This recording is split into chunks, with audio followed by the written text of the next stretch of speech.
కాంగ్రెస్ ప్రభుత్వ తీరుపై ఆ పార్టీ సీనియర్ నేత వి హనుమంతరావు మండిపడ్డారు.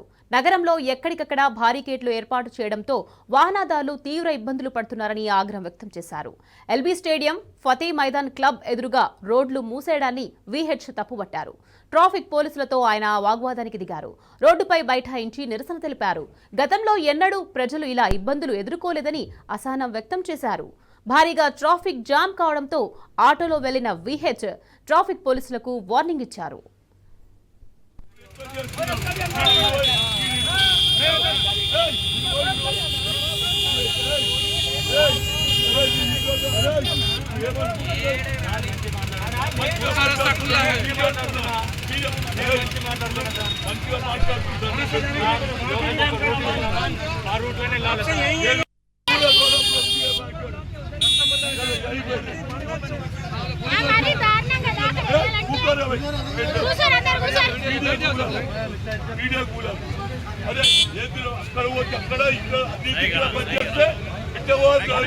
నేనెందుకు పని చేస్తాను.